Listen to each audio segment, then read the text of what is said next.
I was meeting with one girl.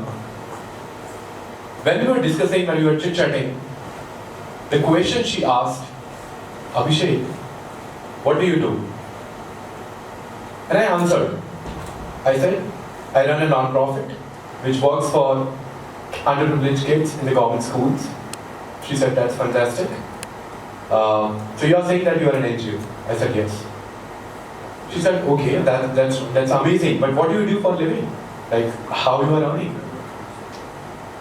And that's the question we as social entrepreneurs face every single day.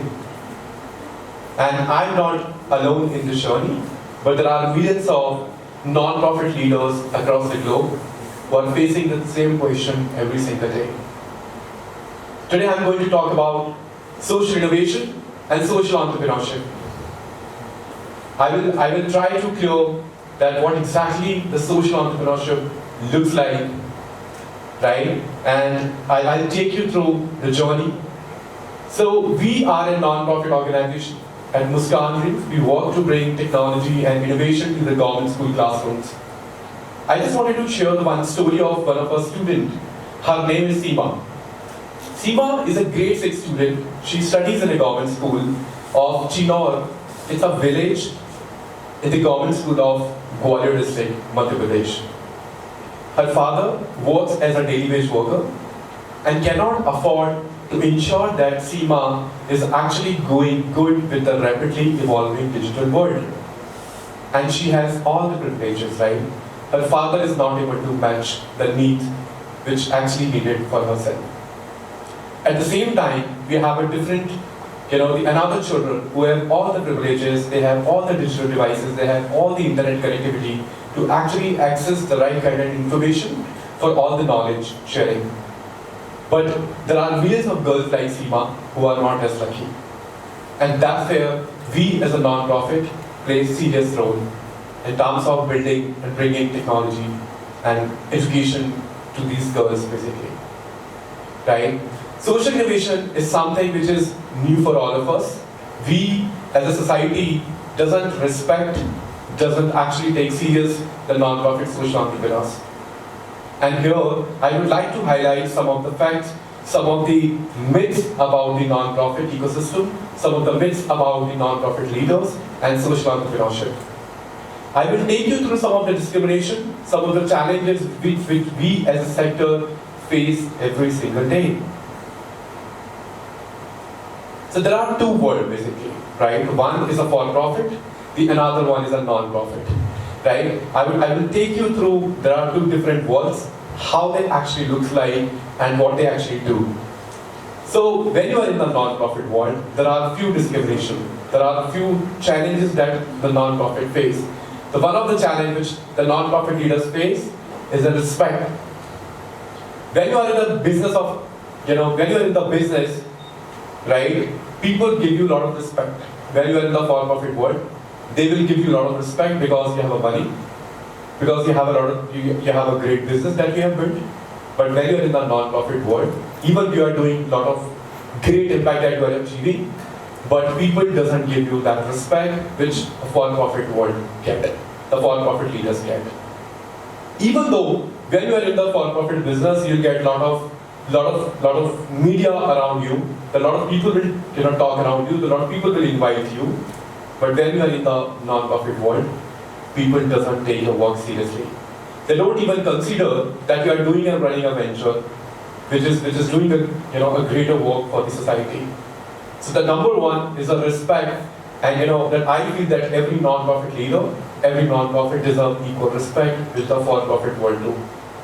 The number two discrimination that we all have in our mindset, which is branding and marketing. When you are in the for-profit world, you can spend lot on the marketing side. Nobody will ask you a question that how much money you are spending on marketing. How much money you are spending on reaching more number of clients, reaching more number of prospects, or reaching more number of customers. But when you are in the business of impact, the people question. They ask you a lot of questions why you're spending money, why the non-profit needs to spend on the marketing. And that's the same question that every single day a non-profit leader faces. Let me give you an example. We at Muskaan Dreams, we are a 6-year-old non-profit. Till the time of 2021, we were not spending a single penny on our marketing side. In financial year 2022, we spent a couple of million on the branding and marketing of the organization. Believe me, we have raised about $1 million in the last financial year. Now look at the pie. Which pie is bigger? Right? The one pie, basically, we are spending zero amount of money and we are raising a couple of lakhs basically as a charity, which may be served towards the 100 kids. But there is another pie where we are actually raising $1 million to actually reaching out to 1 lakh students. Now you think that which pie is more important, which pie is creating more impact, and which pie is more important for the society. And that's where the serious role to play when it comes to branding and marketing. Every non-profit leaders, every non-profit needs marketing. And that's where you will recognize them, you will respect them, you will give them a dignity, and they will ensure that how they can reach the maximum number of beneficiaries. There's another discrimination area, which is risk and innovation.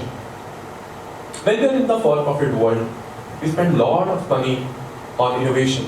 We put a lot of money on doing a lot of R&Ds, right? We keep trying, test, and failing. But when you're in a non-profit world, nobody actually gives you money to actually test, try, and fail. When each individual donates money to the non-profit, they ask what happened with this money. Which child is more, impacted with this money? So a lot of questions, the donors are, the funders are, the corporate ask basically, where is my money? What has happened with my money? So you do not have a risk capital, you do not have a money to actually innovate and take a risk to try and keep coming up with more innovative ideas to actually generate and achieve scale. So when you are in the non-profit world, you doesn't get all the such resources to actually innovate and take the risk. But at the same time, when you are in the for-profit world, you will get all the money, you will get all the resources from the market, from the funders, from the investors to actually come up with a good innovative solution and to also achieve scale by the time. There's another area which I would like to highlight is the time and patience. When you are a for-profit startup, your investor put money and they wait for 5 years, 6 years, and 10 years also, till the time you become profitable. But when you are in the non-profit, when you donated even 100 rupees to someone, you ask the another day, what is the impact of that money? What you have done with that child? Where is my child?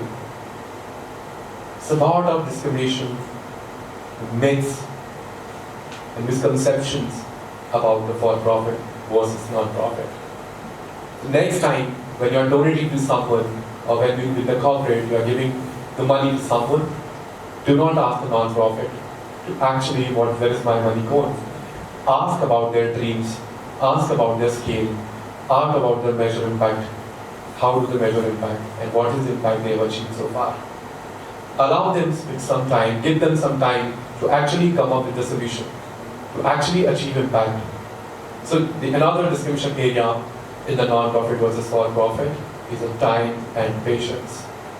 In the for-profit world, your investors are actually ready to ready to wait for 10 years till the time you become profitable. But when it comes to a non-profit, nobody's wait. When you're donating, you immediately want impact. That's where I feel that discrimination happened with the non-profit versus for-profit. Another point which we have is the contribution to India's development. Sometimes, I feel that, the people doesn't take non-profit seriously. They don't even consider that they have a serious role to play. But let me tell you, there are hundreds of millions of people recruited by the non-profits in India on full-time payroll.